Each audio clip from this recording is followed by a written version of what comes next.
आज हम भारतीय शेयर बाजार की दुनिया में उतर रहे हैं, एक ऐसे विषय के साथ जो कई लोगों को थोड़ा डराता भी है, लेकिन असल में बहुत दिलचस्प है, ट्रेडिंग। हाँ, और हमारे पास इसके लिए कुछ बहुत अच्छा मटेरियल भी है।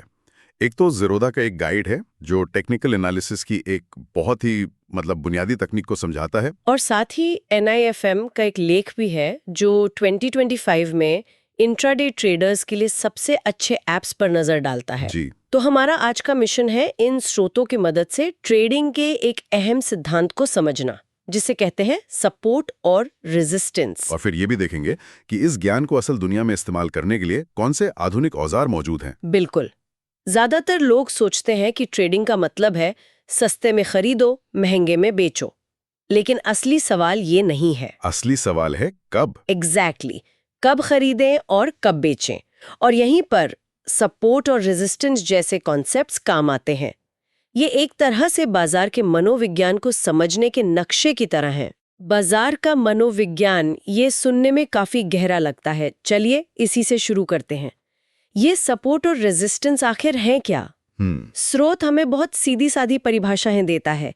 रेजिस्टेंस यानी एक तरह की छत। हाँ, बिल्कुल सही। इसे ऐसे समझिए कि ये मौजूदा बाजार मूल्य से ऊपर एक ऐसा प्राइस लेवल है जहां बेचने वालों की ताकत खरीदने वालों पर हावी हो जाती है। अच्छा। तो ये कीमत को और ऊपर जाने से रोकती है, जैसे कोई अदृश्य छत हो। और इसके ठीक उलटे सपोर्ट यानी एक फर्श। हाँ, वो मौजूदा बाजार मूल्य से नीचे का एक ऐसा प्राइस पॉइंट है जहां खरीदारी का दबाव इतना बढ़ जाता है कि वो कीमत को और नीचे गिरने से रोक लेता है, एक सेफ्टी नेट की तरह। ठीक है। लेकिन ये स्तर बनते कैसे हैं? ये सिर्फ चार्ट पर खींची गई लकीरें तो नहीं है? नहीं, बिल्कुल नहीं। ये बाजार की सामूहिक याददाश्त का नतीजा है। सोचिए, जिन ट्रेडर्स ने पहले किसी स्तर पर खरीद कर मुनाफा कमाया था, वे दोबारा उसी स्तर पर खरीदना चाहेंगे। अच्छा, क्योंकि वो काम कर चुका है पहले। हाँ, और जिन लोगों ने वो मौका गंवा दिया था, वो भी इंतजार करते हैं कि कीमत फिर से वहां आए तो वो खरीदें। तो ये उम्मीद और अफसोस का मिला-जुला खेल है जो इन स्तरों को मजबूत बनाता है। ये तो बहुत दिलचस्प है। तो ये सिर्फ नंबरों का नहीं बल्कि इंसानी भावनाओं का खेल है। लेकिन फिर सवाल उठता है कि इन मनोवैज्ञानिक स्तरों को चार्ट पर पहचाना कैसे जाए? स्रोत में प्राइस एक्शन जोन या स्टिकी पॉइंट्स का जिक्र है। तो ये स्टिकी पॉइंट्स, इसका मतलब वो जगह जहां बाजार अटक सा गया हो। हाँ, बिल्कुल सही पकड़ा आपने। सोचिए कि कोई स्टॉक तेजी से ऊपर जा रहा है और अचानक मान लीजिए 450 रुपए पर आकर रुक जाता है, जैसे किसी दीवार से टकरा गया हो। ठीक है। फिर कुछ हफ्तों बाद वो दोबारा उसी 450 के स्तर पर पहुंचकर हिचकिचाता है। ये एक स्टिकी पॉइंट है। जब आपको ऐसे 3 या ज्यादा पॉइंट एक ही लाइन में मिल जाएं, तो समझ लीजिए कि आपने एक मजबूत जोन खोज लिया है। ठीक है, ये सुनने में तो सीधा लगता है, लेकिन चार्ट पर तो हजारों उतार चढ़ाव होते हैं। एक सही स्टिकी पॉइंट और एक मामूली उतार चढ़ाव के बीच फर्क कैसे किया जाए? ये एक बहुत ही जायज सवाल है और यहीं पर अनुभव काम आता है।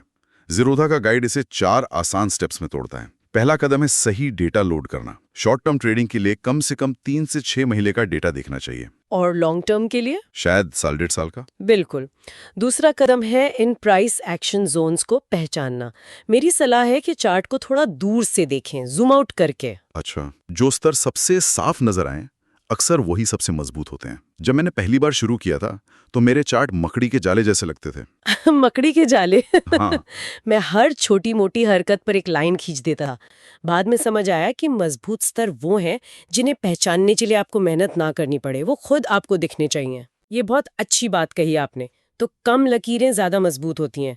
और तीसरा और शायद सबसे जरूरी, इन जोन्स को अलाइन करना। सही। हाँ, गाइड भी यही कहता है कि कम से कम 3 पॉइंट्स एक ही लाइन में होने चाहिए। जितने ज्यादा पॉइंट्स मिलेंगे वो स्तर उतना ही ज्यादा विश्वसनीय माना जाएगा। और आखिरी कदम? आखिरी कदम है इन पॉइंट्स को मिलाते हुए एक सीधी हॉरिजॉन्टल लाइन खींचना। अगर ये लाइन मौजूदा कीमत से ऊपर है तो ये रेजिस्टेंस है और अगर नीचे है तो ये सपोर्ट है। यहाँ एक और बात पर ध्यान देना चाहिए जो स्रोत में बताई गई है। ये एक सटीक कीमत नहीं होती, बल्कि एक जोन या एरिया होता है। हाँ, और ये एक बहुत जरूरी बात है। कई नए ट्रेडर्स यही गलती करते हैं। वे 42 रुपए के सपोर्ट का इंतजार करते रहते हैं और कीमत 42-27 से ही घूम जाती है और मौका हाथ से निकल जाता है। बिल्कुल। इसीलिए हमेशा एक रेंज या जोन के तौर पर सोचना बेहतर है, जैसे 42 से 40 के बीच का सपोर्ट जोन। ये हमें थोड़ी सी गलती की गुंजाइश देता है। तो एक बार जब किसी ने ये जोन पहचान लिए, तो असल ट्रेड में इसका इस्तेमाल कैसे होता है? मतलब ये सिर्फ लाइनें खींचने से तो ज्यादा ही होगा। हाँ बिल्कुल, ये स्तर एक पूरी ट्रेड स्ट्रेटेजी की नींव रखते हैं। एंट्री, स्टॉप लॉस और टारगेट। एंट्री, स्टॉप लॉस और टारगेट, ठीक है। गाइड में अंबुजा सीमेंट का एक उदाहरण है। मान लीजिए स्टॉक 203 रुपए के अपने सपोर्ट लेवल के पास आता है। एक ट्रेडर 206 रुपए पर खरीदने का फैसला करता है। ठीक है, तो एंट्री 206 पर हो गए। अब stop loss. Stop loss support level के ठीक नीचे रखा जाएगा, मान लीजिए 202 रुपए पर। अच्छा। इसका मतलब यह है कि अगर विश्लेषण गलत साबित हुआ और स्टॉक गिरने लगा, तो 202 पर सौदा अपने आप कट जाएगा और बड़ा नुकसान होने से बच जाएगा। और सबसे मजेदार हिस्सा, टारगेट, वो अगले रेजिस्टेंस लेवल पर होगा। बिल्कुल, उदाहरण में वो 215 रुपए पर है। तो अगर सब कुछ प्लान के मुताबिक चला, तो 215 पर पहुंचते ही मुनाफा बुक कर लिया जाएगा। इससे ट्रेड में एक अनुशासन आता है, लालच और डर के बजाय। हाँ, ट्रेडर एक प्लान पर काम करता है। लेकिन क्या होता है जब कीमत इस छत को तोड़कर ऊपर निकल जाती है या फर्श को तोड़कर नीचे गिर जाती है? क्या तब भी वो रेजिस्टेंस या सपोर्ट कहलाता है? ये एक बहुत बेहतरीन सवाल है। जब कीमत रेजिस्टेंस को मजबूती से तोड़कर ऊपर निकल जाती है, तो उसे ब्रेकआउट कहते हैं, और ये एक बहुत मजबूत खरीद का संकेत हो सकता है। अच्छा। और दिलचस्प बात यह है कि जो स्तर पहले छत यानी रेजिस्टेंस था, अब वो अक्सर फर्श यानी सपोर्ट बन जाता है। इसे रोल रिवर्सल कहते हैं। वाह, तो भूमिकाएं बदल जाती हैं। जो पहले रुकावट थी अब वही सहारा बन जाती है। बिल्कुल, और यही बाजार के मनोविज्ञान में एक बड़े बदलाव का संकेत है। इसका मतलब है कि बेचने वालों की हिम्मत टूट गई है और खरीदार पूरी तरह से हावी हो गए हैं। ये सारी योजना कागज पर तो नहीं बन सकती, खासकर जब बाजार हर सेकंड बदल रहा हो। नहीं, बिल्कुल नहीं। आपको ऐसे औजारों की जरूरत है जो आपको इन स्तरों पर तुरंत प्रतिक्रिया देने में मदद करें। एकदम सही, क्योंकि मौका तो बस कुछ पलों का होता है और यहीं पर आधुनिक ट्रेडिंग एप्स की भूमिका आती है। तो एक अच्छे इंट्राडे ट्रेडिंग ऐप में क्या खासियतें होनी चाहिए? स्रोत के मुताबिक कुछ चीजें बहुत जरूरी हैं। सबसे पहले लागत, ब्रोकरेज और दूसरी फीस कम होनी चाहिए, क्योंकि दिन में कड़ी ट्रेड करने पर यह खर्च आपके मुनाफे को खा सकता है। और दूसरा, इस्तेमाल में आसानी, इंटरफेस सहज और तेज होना चाहिए। हाँ, जटिल ऐप्स मौके गंवा सकते हैं। और जाहिर है उसमें अच्छे चार्टिंग टूल्स होने चाहिए ताकि सपोर्ट रेजिस्टेंस वाला विश्लेषण सीधे ऐप पर ही हो सके। हाँ, और ऑर्डर तेजी से लगना बहुत जरूरी है। यानी जब आप बाय का बटन दबाएं तो सौदा उसी कीमत पर या उसके बेहद करीब तुरंत हो जाना चाहिए। 1 सेकंड की देरी भी मुनाफे को नुकसान में बदल सकती है। बिल्कुल। और इन सबसे ऊपर है विश्वसनीयता और सुरक्षा। ब्रोकर का सेबी के साथ रजिस्टर्ड होना बहुत जरूरी है। तो चलिए अब उन कुछ लोकप्रिय ऐप्स पर नजर डालते हैं जिनका जिक्र NIFM के लेख में है। ऐसा लगता है कि हर तरह के ट्रेडर के लिए एक अलग ऐप बना है। हाँ, ये सच है। लिस्ट में सबसे पहला और शायद सबसे लोकप्रिय नाम है ज़ीरोधा का काइट। काइट जी, ये भारत में डिस्काउंट ब्रोकरेज का चेहरा बदलने के लिए जाना जाता है। इसका ऐप बहुत ही साफ सुथरा, तेज और विश्वसनीय माना जाता है, और ट्रेडिंग व्यू जैसे प्लेटफॉर्म के साथ इंटीग्रेशन इसे टेक्निकल ट्रेडर्स के लिए बहुत शक्तिशाली बनाता है। फिर आता है अपस्टॉक्स प्रो, जो ज़ीरोधा का एक मजबूत प्रतियोगी है। सही कहा, उसका भी जोर टेक्नोलॉजी और कम लागत पर है। लिस्ट में एक और दिलचस्प नाम है एंजल वन। ये एक पारंपरिक ब्रोकर रहा है जो अब पूरी तरह से डिजिटल हो गया है। इनकी खासियत क्या है? इनकी खासियत ये है कि ये कम ब्रोकरेज के साथ साथ रिसर्च और सलाह भी देते हैं। अच्छा, तो अगर कोई बिल्कुल नया है जिसे बस शुरुआत करनी है, तो उसके लिए शायद ग्रो का सरल इंटरफेस सबसे अच्छा रहेगा। शायद हाँ, ग्रो का डिजाइन बहुत ही शुरुआती लोगों को ध्यान में रखकर बनाया गया है, लेकिन अगर उस नए निवेशक को थोड़ी रिसर्च और सलाह भी चाहिए तो एंजल वन बेहतर हो सकता है। और जो अनुभवी ट्रेडर्स हैं? दूसरी तरफ अगर कोई ट्रेडर है जो दिन में कई सौदे करता है और उसे सिर्फ रफ्तार, कम लागत और बेहतरीन चार्टिंग से मतलब है, तो ज़ीरोधा या फिर एक और नाम धन जैसे प्लेटफॉर्म खास तौर पर उसी के लिए बने हैं। धन, ये नाम नया है लेकिन ट्रेडर्स के बीच काफी चर्चा में है। हाँ, धन ने बहुत तेजी से अपनी जगह बनाई है। वे ट्रेडर्स को ध्यान में रखकर नए नए फीचर्स लाते रहते हैं, जैसे कि खास ऑप्शंस ट्रेडिंग के लिए अलग ऐप। तो ये दिखाता है कि बाजार में अब हर किसी के लिए कुछ न कुछ है। तो इतने सारे विकल्पों में से कोई अपने लिए सही ऐप कैसे चुने? स्रोत में दी गई चेकलिस्ट यहाँ बहुत काम आ सकती है। पहली बात तो ये है कि अपना अनुभव स्तर देखें। बिल्कुल।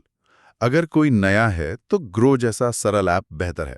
अगर कोई अनुभवी है और उसे एडवांस टूल्स चाहिए तो ज़ीरोधा या धन ज्यादा सही हो सकते हैं। और दूसरा ये सोचें कि दिन में कितने ट्रेड करने हैं। अगर बहुत ज्यादा ट्रेड करने हैं तो 20 रुपए प्रति ट्रेड वाला फ्लैट ब्रोकरेज मॉडल ही फायदेमंद है। और ये भी पक्का कर लें कि ऐप में वे सारे फीचर्स हैं जिनकी जरूरत पड़ सकती है, जैसे कोई खास इंडिकेटर या ऑर्डर का प्रकार। हाँ, और ग्राहक सहायता यानी कस्टमर सपोर्ट के बारे में रिव्यू पढ़ना भी बहुत जरूरी है। जब पैसा फंसा हो और कोई तकनीकी दिक्कत आ जाए तब एक अच्छी सपोर्ट टीम का होना बहुत जरूरी होता है। सही बात है। और आखिरी सलाह, अगर संभव हो तो एक डेमो अकाउंट से ऐप को आजमा कर देखें। इससे बिना पैसा लगाए ऐप के इंटरफेस, गति और फीचर्स को समझने का मौका मिलता है। तो कुल मिलाकर आज हमने ट्रेडिंग के एक बुनियादी लेकिन बेहद शक्तिशाली सिद्धांत, सपोर्ट और रेजिस्टेंस को गहराई से समझा। हमने देखा कि ये सिर्फ चार्ट पर लाइनें नहीं बल्कि बाजार की सामूहिक सोच का आईना है। और फिर हमने उन आधुनिक ऐप्स पर भी नजर डाली जो इस ज्ञान को हकीकत में बदलने के औजार हैं। ये सब एक दिलचस्प सवाल खड़ा करता है।